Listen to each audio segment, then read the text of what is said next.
We are March 2024 in Airlie Beach, about to begin the party season. First was Nez's birthday and then a trip to Geelong in Victoria for the Wooden Boat Show, where we caught up with the AB crew, otherwise known as the Airlie Beach crew. Debelicious organised an amazing Airbnb and then put together once again one of her infamous dinner parties for Rowan's birthday. Lots of love, lots of laughs and lots of rum. What else would you expect? I will probably get into trouble for posting this photo. We had a fantastic weekend and really missed these guys. It was then time for my birthday. Have a look at the fruitcake that Nez made for me. We had a wonderful time. Obviously ended up at the pub, as you do. Another trip to the Gold Coast for my brother's 60th. Family celebrations, a fun time. Back to boat work, and it was now time to remove not only the water tank in the saloon that had struck a leak, but also the one in the rear cabin. Steve, determined to get Annie T back to her original glory, decided to hand transfer the Sun Odyssey sign on the side of Annie. After which, the removal of the Genoa to be repaired at the sail shop. And then Kieran and Lex arrived.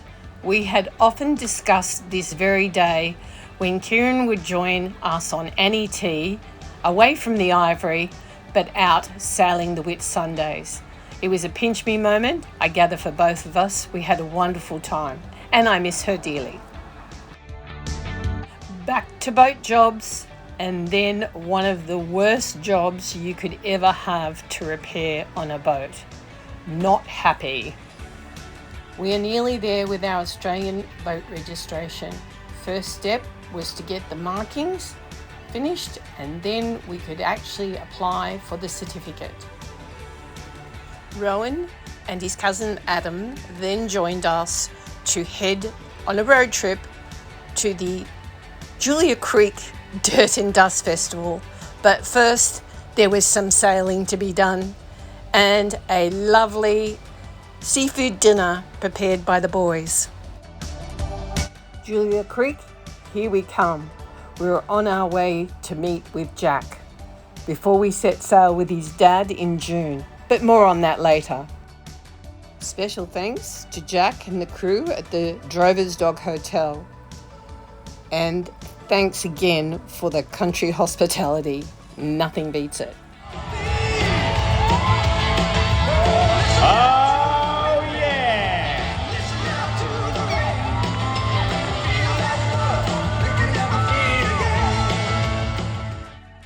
Unfortunately, whilst at Julia Creek, Steve fell sick with a suspected appendicitis.